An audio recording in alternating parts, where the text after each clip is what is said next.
What is going on, everyone? Mets Talk with Hayden J here. What's going on, everyone? I hope we are all doing extremely well. I am most certainly doing well. I know that there is currently not a lot to go, talk about in the world of baseball right now. Things, for the most part, have been very quiet. We know that there was some news in regards to the CBA talks yesterday. I was so pissed off last night, so I don't even want to touch on that because that's just going to make everything 10 times worse.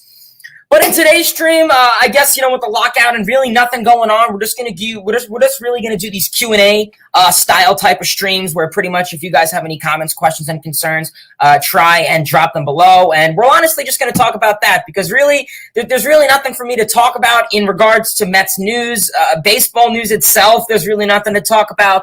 I know that recently I've been trying to branch out because I know we've been getting a lot of non-Met fans on the channel, which is phenomenal. I love that. And it just seems that there's really nothing to talk about in regards to just baseball related. So I guess if you guys do have any comments, questions, or concerns, we will, be touching on that. I mean, I'm scrolling on Twitter, and the only thing that really I could talk about is Joe West retiring. So, I can't really sit here for 20 minutes and talk about that. So let's dive into all the questions. As always, if you guys have any questions, just try and hold back all of the replies to the comments because it takes up a little too much. All right, so we are talking all and only baseball, everyone. That has been established. LFGM, what's going on? Cal, what's going on? AB, Kobe, Logan, Action Jackson, Ibindos, what's going on, everyone? I appreciate you guys tuning in. Daniel, what's going on? Kobe, what's going on? Trey, what's going on? Kobe with our first question of the day. What's going on, Kobe? Kobe says, who will be the DH for the New York Mets? And that is a good question. The Mets are in need for a designated hitter. It seems that with the CBA going on, it pretty much seems that there is going to be a designated hitter in the National League. And I am honestly pretty happy about this in regards. I think if you were to ask me a year ago today, do I support a designated hitter? I probably would just flat out say no. Probably a year ago at this time, I was not really for the DH. I just never really found a need. I don't want to say I found a need for it, but I kind of liked the old concept of pitchers hitting until DeGrom got hurt. DeGrom got hurt, and I believe Zach Gallen also got hurt. I know this year when he was running out, a ground ball, a little chopper, and he twisted his leg or he hurt himself on something. So, I could be no offense to Zach Gallen. I don't think he's as important as Jacob DeGrom. But when the rumors came out that DeGrom possibly got hurt because of him swinging in the bat, that really kind of made me a little iffy and made me really nervous. So then that's kind of when I said, you know what, I support a designated hitter spot. And I guess to answer your question, the Mets have so many guys that could take that DH role. You have Robinson Cano coming back. Maybe he could take over that role. I mean, you have Dominic Smith. You have J.D. Davis. The Mets are lucky enough to have so many guys on this roster right now that could easily fit into that spot. And if you don't want to go for some domestic, you can go for some, foreign, sound like a history buff right there, but you can go for some guys outside of the New York Mets organization. You can go for a guy like Kyle Schwarber. I know in the offseason when it first started, a guy like Nicholas Castellanos was really, really a huge guy, I guess, at first. And I guess it just seems right now, it really seems that the New York Mets are going to go in the in-house or the out-house way. I really couldn't tell you, to be honest. Yeah. So, as of right now, I guess you can make an argument. You have Dominic Smith. You have the in-house guys. But it seems for the most part that you don't need a power hitter to be your DH. I feel everyone's saying, oh, DH. Oh, who could hit the ball for some hard contact? You have Alonso. You have Dom Smith. You have Cano. Call me crazy. I know for the most part, DHs on teams are hard hitters. Nelson Cruz, Aaron Judge, Giancarlo Stanton. Usually like the DH to be, bat fourth, bat cleanup, be that guy that could drive and runs, be a power hitter.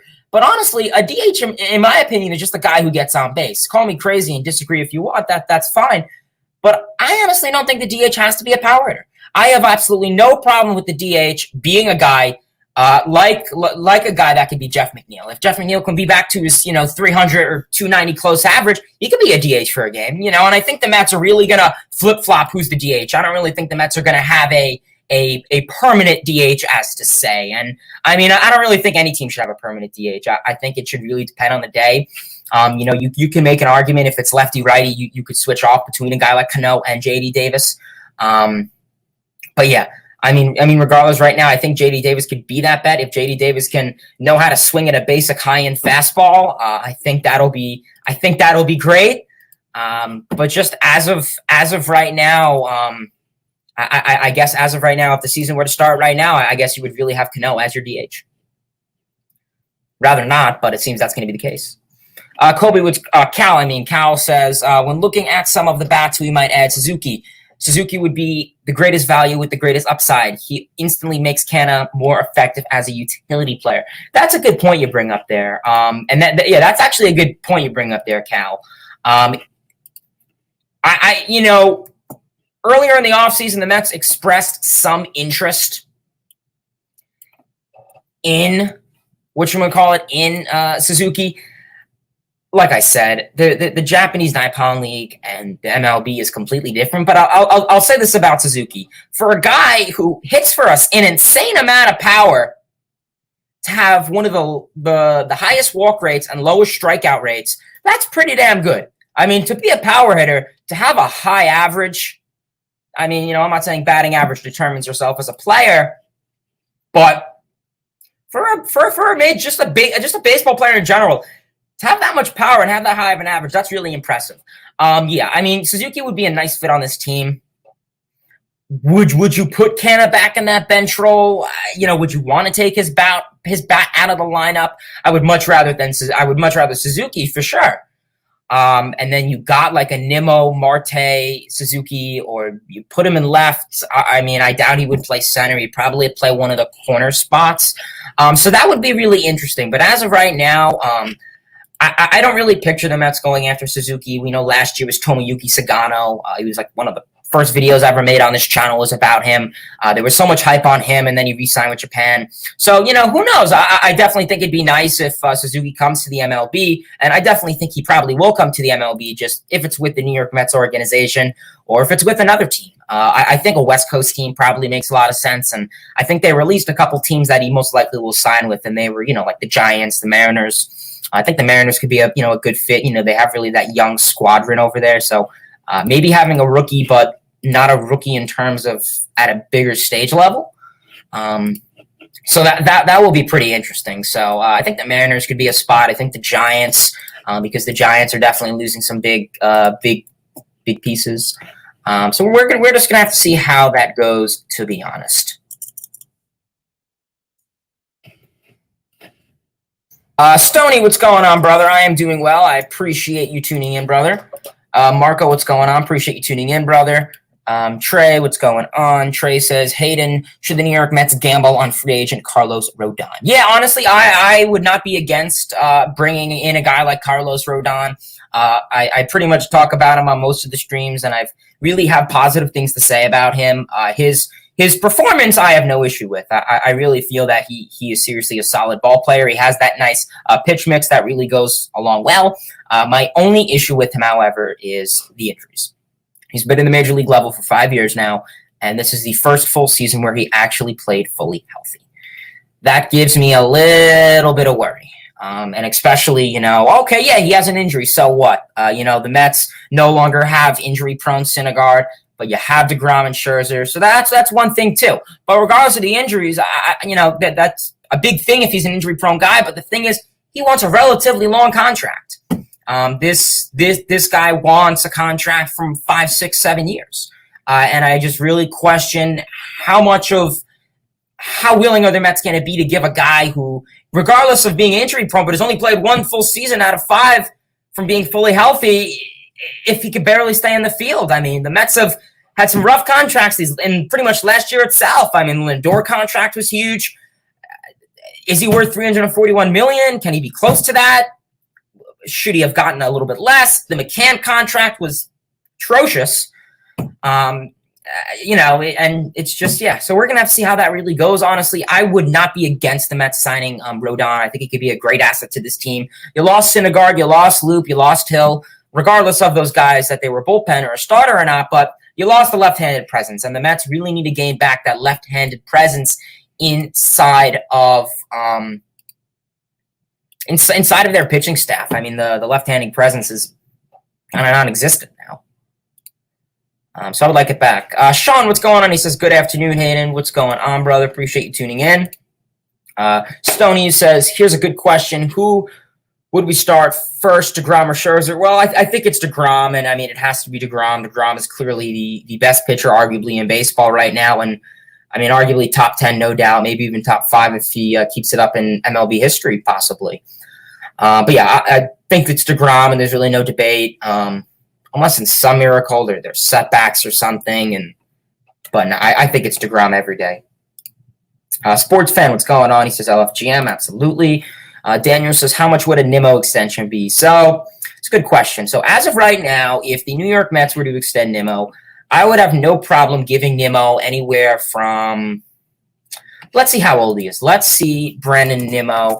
It really depends. I mean, I would have zero problem giving him a 6-7 year deal. My only issue, and I guess you could tie it to Rodin also, is that he hasn't really been able to stay on the field so much. I mean, this year he was hurt. 2019 he was hurt. 2018 he was hurt. And I'm not saying that he's hurt where he'll miss a week. 2019 he missed half of the season. I mean, this 2021 season he missed practically a month and a half. I think he had the last year was the hamstring, and 2019 was the neck. It's just can Nemo stay healthy, and that's what I think the biggest thing with Nemo is going to be. And I mean, when he's playing on the field, he's a solid ball player. I mean, he's a great table setter. He simply, famous Moneyball saying, he gets on base. He simply just gets on base. But right now, if I were Billy Epler and Cohen and all this, would say, Hayden, how much are you going to give Brandon Nemo? As of right now, I would have no problem giving him 7 years, 140, 130. I think that's a fair deal. Obviously contracts can always be revisited.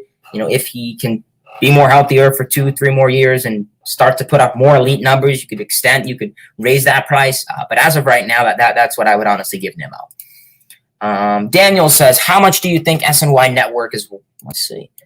How much money is SNY? How much is SNY? How much does SNY cost? Well, it's telling you the price. I don't know. I'm going to have to Google that. That's a good question. Mark says, LFGM, how are you? When do you think the lockout's going to end? I'm guessing is what you're trying to ask. Well, I wish I could say I'm doing all right, but, with no baseball going on right now in the lockout, I'm not really doing too good. As of right now, it seemed like things were going well with the lockout. I mean, last week and the week before that, Twitter and all these, media beat guys are saying, oh, it's going well, there's progress. And now all of a sudden yesterday, there's no progress. And, now we have a federal mediator coming involved. So federal government is going to be involved in baseball now. Well, not just for this thing, obviously. And I mean, is that a good thing or is that a bad thing? I mean, does that show that they're willing to make progress? I mean, it's a third party. It's a guy who's likely going to be non-biased. Fingers crossed. I forgot the dude's name, but from what I've heard, he helped end a lot of pass strikes in other sports years past. And I mean, 1994 itself, I mean, we saw how 1994 to 1995 the lockout was. I mean, they simply did not have it really well. Obviously, back then, they ended the season in the middle of it. And then they had federal judges issue a preliminary injunction on the owners, pretty much stating that they have to pretty much play baseball on the current CBA lockout for another year until they can, in the meantime, agree on a new CBA. I think that would literally be the best thing ever if they were to do that every single time. But then I guess there wouldn't be as much urgency and I guess as much willingness to let and drop some things. I think would really be the issue, because that'd be the best thing if they could just currently stick with the current year CBA for one more year, and then in that meantime start, but then, would the season stop in the middle of the season because they're having issues? That'd be the only issue with that. So as of right now, I mean, from what I've read and what I've heard, spring training, I doubt it's going to start on time. I say there's like a 5 to 10% chance, maybe even lower, that spring training starts on time. Regular season, right now they said it's 60%, so I'm still going to go with that 60%. Being realistic, I think if you want opening day to be on the 31st or the whatever day it is this year, I think you would need spring training I think you would need everything to be finished by probably exactly a month from now. So today is the 4th. You would need it done by March 4th. I think is a fair amount of time. We saw how in 2020, how that 24-day summer camp shenanigans, that was terrible. I mean, I give them props for coming up with that so quickly and being so unprepared, but that was terrible. These guys need more than 24 days to prepare. They need to play other teams. They have, they don't know what's coming.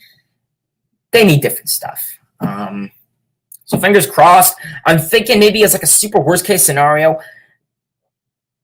Let's say a week or two is delayed of Major League Baseball, and let's say opening day is like April 10th. Maybe you could take the 31st to the 10th. Those, what would that be, like 8-9 games maybe? And maybe you could put them like at the end of October or the beginning of October. So I guess Major League Baseball season, ends in October. Then I think that could honestly not be the worst thing in the world. So yeah, I mean, we'll have to see how that goes from there, to be honest.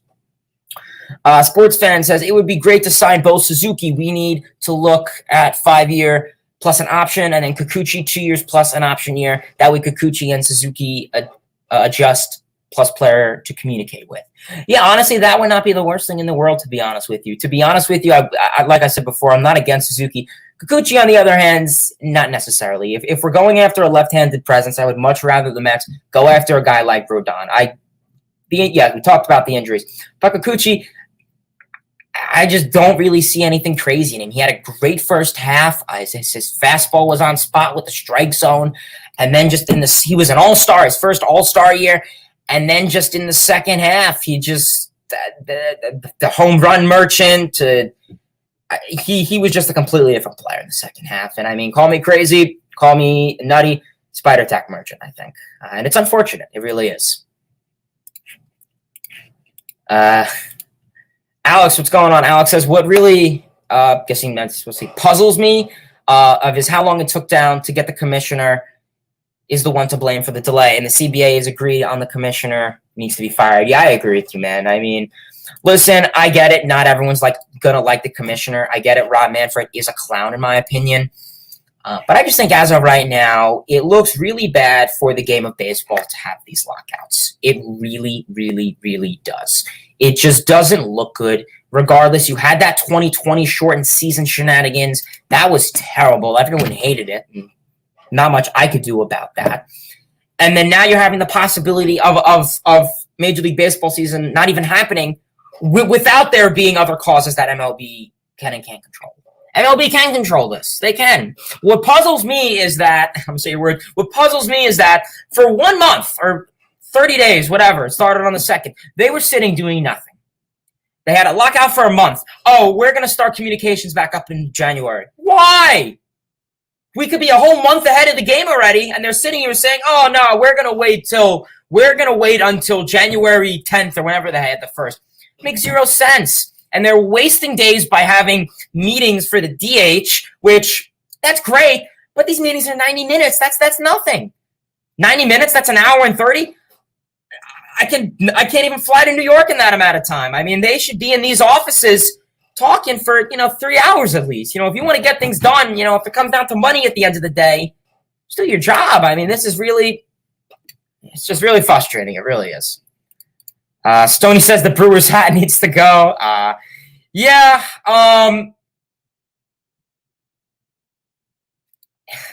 Yeah, I know. I'm a big hat collector.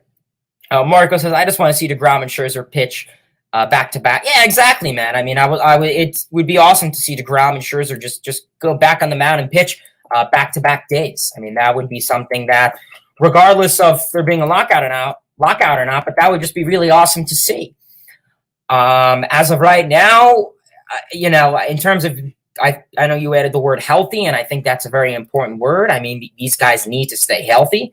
I think that is literally the biggest thing is health. Health is literally the biggest thing for this team right now in the rotation, and I guess to an extent, some of the lineup. Daniel says, did you see the picture of Starling Marte on the horse? I did, and I wanted to flip because that looked pretty bad. Yeah, I don't know. I don't know if he was trying to imitate Cespedes. I doubt it. I think he just didn't realize what. I don't even think he knew about the Cespedes thing. I think Cespedes was on like a board or something. Yeah, honestly, not the smartest move. I mean, these guys should know better to be careful. I mean, listen, it's a horse. I guess it's a different than a boar. But just be careful, I guess. Yeah, exactly. When do I think the lockout will end? Well, Nick, hopefully you kind of did hear what I said. In my opinion, I think a month ago I said like February 15th. As of right now, I can't even trust the media right now. I don't know what they're telling us in terms of this lockout. First, they're saying it's fine, then it's not fine. To be honest with you, as of right now, I guess if you were to ask me, I'm probably going to say it'll hopefully be done by March 1st. I'll give it less than a month, and we'll see. Stoney says, do you think the Mets will get Juan Soto in the future? I doubt it.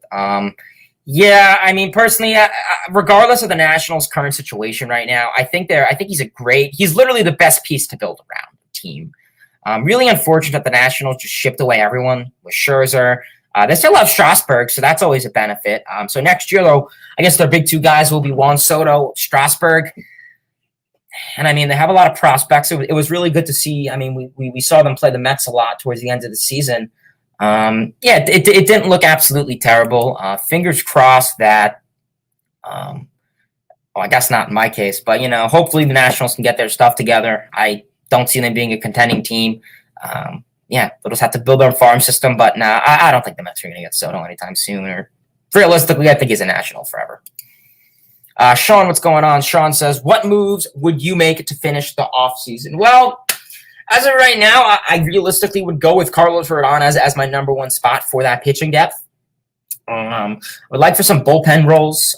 Whether that's a guy like Colin McHugh could be really nice as that bulk inning guy. He could be sort of like a Seth Lugo guy, give you the seventh and eighth, maybe even give you, a 6-out save could be nice. Even in some way, if he needs to start a game, if there's ever that injury crisis that happened this year with the Mets or last year technically, you could always have something like that. So Rodin would be nice. McHugh would be nice. In terms of some offensive production, I mean, maybe another bench bat couldn't be the worst thing in the world, or you get another guy, then you move someone to the bench. I personally don't really wanting the Mets to trade. I would rather them go the free agent route. I'd rather preserve the farm system. I think they said the Mets farm system is ranked number 16 in baseball right now. So I just feel with a really big farm system, you could do so much more. I mean, look at the Dodgers, look at the Mariners, look what they've been able to, build these last couple years. Because they have a huge farm system. Look at the Padres. They, got Snell, Darvish, that other guy from Japan. I forgot his name. Han-Sean Kim, I think was his name, whatever. Ha-Seong Kim, I think. Having a huge farm system get you so much. The Padres cleared out like 10 different guys. And, the Padres had tiers. They had their elite, their second elite, their third elite, average, still developing. They traded away like right here. All their big guys like Mackenzie Gore, they're like up here still. They traded away like right here. Just goes to show you how much depth they have in that farm. But yeah, sorry, Sean. I know I'm kind of ranting off, but I'm going to go Rodin. I'm going to go McHugh. And in terms of some bats, I mean, whether you sign a Chris Bryant, that could be nice. Put him at third base. As of right now, those are the moves I would really make. Trey says we need more movement between players and owners. Both sides don't care about the fans and love the game. They only care about the money and how, yeah. Sadly, that seems to be the case, Trey. Kobe says, should the Mets have Peterson or Mcgill start the rotation? As of right now, I would like probably Mcgill to start the rotation. Peterson's coming off of an injury, so I definitely feel a little bit of worry from that regardless. I just think he was rushed through the whole minor leagues. He really was. I mean, he was just rushed up so quickly, I feel, that he never really got a time to situate in AAA or acclimate. He was just rushed up so quickly. Mcgill, on the other hand, yeah, maybe a little bit longer. But hey, I mean, they both seem to be a mature pitcher. Whenever they give up runs, they don't seem to, flip out. They handle it well. I mean, if you were to tell me that this guy's been in the league, if I were to watch Mcgill or whoever pitch and, you were to lie and say, oh, this guy's been in the MLB for 5 years, I probably wouldn't be able to tell. I really liked what I saw from Mcgill. Hopefully he doesn't have a sophomore slump and he could be, I guess, how he's projected to be and how he was in the first half with the Mets. But as of right now, it's Mcgill. Like I said, you could always have Peterson as a 6th starter. You could always have him in the bullpen, like a nice long reliever, kind of like what the Brewers did with Burns. They started him off in the bullpen and then just turned him into that starter. Do that. That acclimates guys, gives them innings. It has them time to develop things. Could really be well. And having a relief pitcher with, 3 or 4 pitches, look at Seth Lugo. It really helps these guys out. Z Sports Cards, what's going on, brother? Marco says, can the Mets establish Edwin Diaz as a reliable closer? Yeah, that's a good question, man. As of right now, we know what the issue, I guess, is with Edwin Diaz. And I guess it's just, as of right now, how much trust can you put in him? It seems that he'll go out there and give you, 10 solid innings of baseball, but then, maybe 10 more innings later, his fastball won't look good. His slider doesn't connect with the plate. The ball's going behind McCann or Nito or whoever the catcher is, doesn't matter. He's walking the ballpark. He's giving, he just doesn't look good half the time. So that's the thing is, as of right now, people saying, oh, the Mets should just trade Diaz. Well, then, you kind of just, gave the Mariners pretty much everyone for what? Jay Bruce? It just really, really would just, I don't know how to say. I don't want to say it would look good, but then I also don't want to say it would look bad. I would just think that would look terrible for the New York Mets pretty much. And you have Robinson Cano, yeah, but with the whole PED steroid thing, that makes the situation look much worse. So, I don't know. It's really tough. As of right now, I guess I would have to say not much. LFGM, absolutely. Alex, what's going on? Alex says, they absolutely need to sign a left-handed starting pitcher like Rodin, so I totally agree with you about that. I think Brian is overrated. I wouldn't say Brian is overrated. The thing with Brian is his value isn't what it was before. I don't think he's going to be, this 300 type of hitter guy. I think Brian's a guy who can go out there and give you anywhere a solid of, 25 to 30 homers, 75 RBIs, maybe bat to 270 maybe would be nice. Brian is a guy who, like I said, I don't see him being an MVP caliber player. But I honestly don't see him being an average player. I think he's way above average. He's not what he used to be. I get it. I don't like the term overrated. But yeah. Cal says, that's a good question. So I am a big jersey collector, I'm sure, as most of you guys know. As of right now, my favorite jersey, like if I were to buy any jersey, or out of all the jerseys I have, call me crazy, I really do like the black jerseys, not gonna lie. I do like the black jerseys. I feel that they look really nice. Black jerseys are pretty cool. I like the 86 jerseys, though. Those are pretty cool. Let me Google the Mets jerseys for a minute. Okay, my phone's not going to work. Forget it. I'll probably go with the black jerseys. Jed says the Mets should stick to the free agent market. Why lose minor league prospects? Exactly, man. Like I just stated. Just go in route of the free agent market. Why lose the prospects? Like I said, they're ranked number 16. Keep building. Because the more you build, the more you're able to get at the trade deadline, or whether it's the trade deadline, but an off season or two. Joe, what's going on, Joe? Joe says, what was wrong with Marte on the horse, aside being PG-13? Yeah, regardless, that was very silly. Listen, a horse is different than a boar, but still very foolish for him to go on there. Kobe says, biggest worry with the Mets heading into 2022? That's a good question. As of right now, the biggest worry, kind of troubles me, I guess, is hitting with runners in scoring position. I get it. Yeah, they have a new coaching staff. That's awesome. But I think as of right now, runners with scoring position is really the number one cause of what killed them last season. Pretty much for the most part, they just were not able to hit with runners in scoring position. Every single time, I would come on here for a stream. I would constantly say, the Mets went 2 for 13 with runners in scoring position and, stranded, 15 guys on base or, some shenanigans like that. That seemed to really be the big case for the Mets last season. And I think that's so many games were lost by 1-run games. The Boston series, it was 2-1 Boston and then 1-0 Boston. You score 1 run in 18 innings, and I think it was a McNeil homer, I think. And McNeil wasn't even a pot. Well, He arguably isn't. He shouldn't even be a power hitter. So yeah, that really just goes to show you how unfortunate that was for the Mets. I would say health, but I think with the new training staff, I think you'll be fine to an extent. With the runners in scoring position, we'll see how a lot of we'll see how Eric Chavez's mentality of guys getting on base is. I mean, Quattlebaum's mentality I couldn't tell you what his mentality was. Just go for line drive contact. That's all you could do, and I guess drive the ball. I know with the baseballs constantly being juiced and not being juiced, and them switching the balls a lot. That Pete Alonso brought that up, and I mean, has a terrible effect really on a lot of these guys. So as of right now, I think if they could, Major League Baseball can keep the baseball the same, regardless of it's a pitcher's market or hitter's market. I think the offensive production for the team can hopefully stay the same, but I don't think that was the biggest thing for the Mets pretty much this past season. Trey says, Hayden, you a big baseball card collector? I collect baseball cards. I wouldn't say I'm a huge card collector. I have some in that brown little dresser next to the bat. To the left of me, it would be on the screen, I believe. I have some in there. I mean, like I said, I'm not crazy about it. I probably should start collecting. But yeah, who knows? That could be something coming ahead. Daniel says, when is Joey Fuego and Peterson supposed to be back from injury? So Peterson is fully healthy. He's ready for opening day. And Joey Lucchesi, he is currently recovering from Tommy John. So I want to say he got it in July of last year. So I'd probably say June or July of this season then. So probably a month or so before the All-Star break is when Lucchesi will come back. So that could be good. And Peterson should hopefully be on the opening day squad. I think he said he feels 100% ready.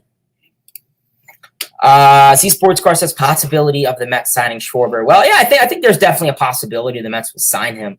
As of right now, it's going to be a DH role. I really don't want to see him in the outfield. It's terrible at first base and in the outfield with the Red Sox and the Nationals. So it's a DH role. Listen, it's no problem if there's a day where he needs to play right field because someone's off, or left field, or if Alonso needs an inning off, or whatever reason.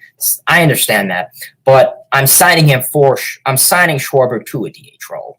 He is a power hitter, like I stated. Regardless if you want the DH to be a power role or not, I would like that spot. Where you put him in the lineup, could you put him behind Alonso?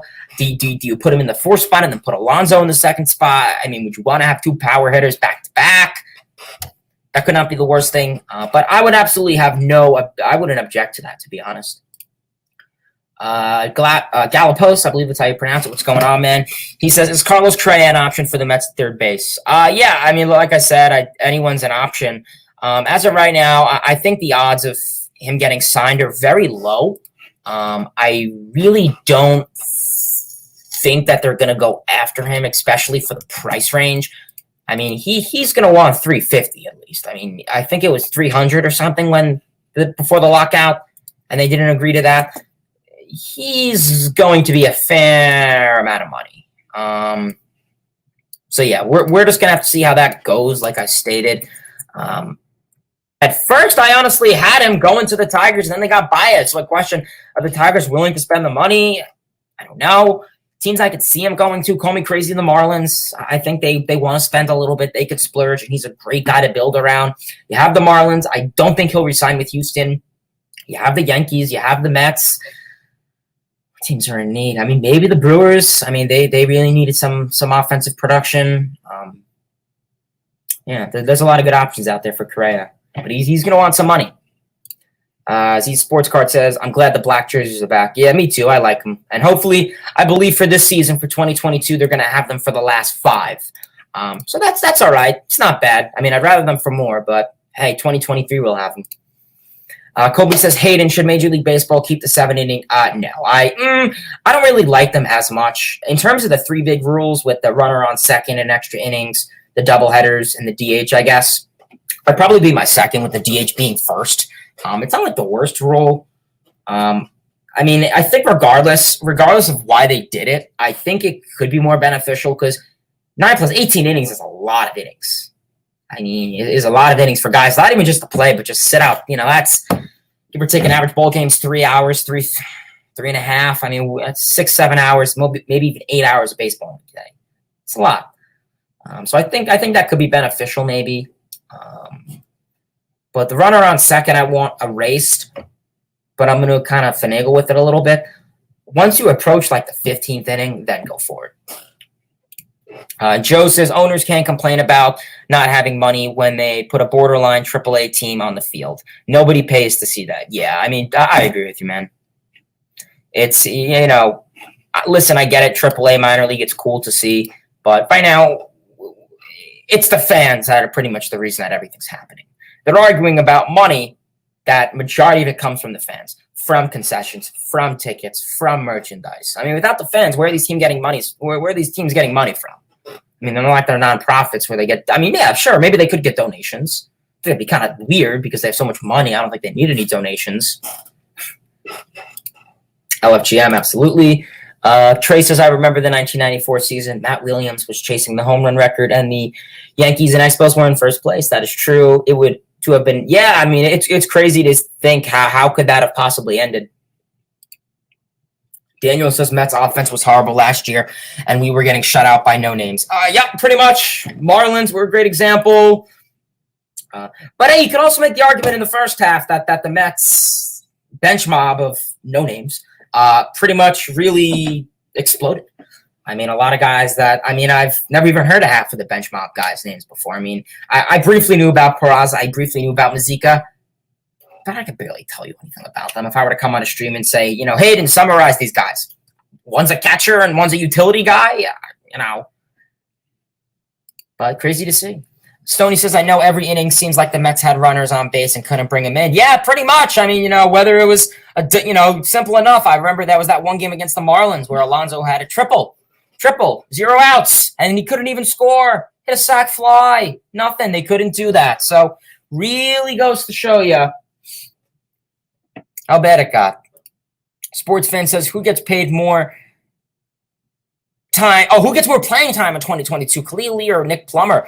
It's a good question. We saw a little bit of Khalil Lee during the injury stint. He looked pretty solid defensively. We know that from the offensive view, he couldn't really hit at the major league level. He had that one, I guess, nice hit down the line, clutch hit. And then he just went back down to AAA, and he just raked. So I would have no problem if he's not going to be doing much with the Mets. I have no problem with him starting off in AAA, where at least he could be productive and rake, and then come to the major leagues when he's actually needed if he isn't. But I think he'll probably make the roster for opening day, I'd imagine. Nick Plummer, too. Like I said, for the most part, I think as of right now, it has to be Khalil Lee. Yeah. So if you guys do have any more comments, questions, or concerns, please feel free to drop them in the comment section below. We're probably going to wrap it up in a little bit. I know with Major League Baseball, it's been very stressful. Not a whole lot is really going on right now, and I understand that. Yeah, I mean, it's really tough. Hopefully that they could have negotiations in the next upcoming days. That would really be the best bet. Otherwise, things are going to be very stressful. I mean, this would really be a disaster. It really would be. So, yeah, if you guys do have any more comments or all that stuff, drop it below. Trey says, I would love Kershaw, but the risk of him getting injured and ending up on the IL is heavy. I'd rather Kikuchi, frankly. The upside is there with Kershaw, but I think he's more dependable through the season health-wise. Yeah, I mean, like I said, if you're asking me who would I much rather, Kikuchi or Kershaw, it's clearly Kershaw. I mean, listen, I get it. Kershaw has his injury things. I get that with the elbow, with the forearm. I understand that. But I guess as of right now, it's going to have to be Kershaw. So, yeah.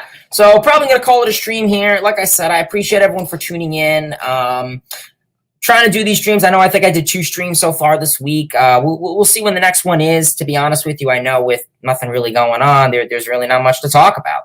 So probably going to call it a stream here. I appreciate everyone for tuning in. Before we depart the stream, as always, everyone, if you are not subscribed already, please feel free to hit that subscribe button. Turn on those post notifications. Hit that like button. Tell your friends about this channel. Make sure the post notifications are on so you're notified whenever I go live or upload a video. Follow me on all my social medias, which will be looked at the end of this stream. Otherwise, I appreciate it, everyone. Till next time, baseball fans. See ya.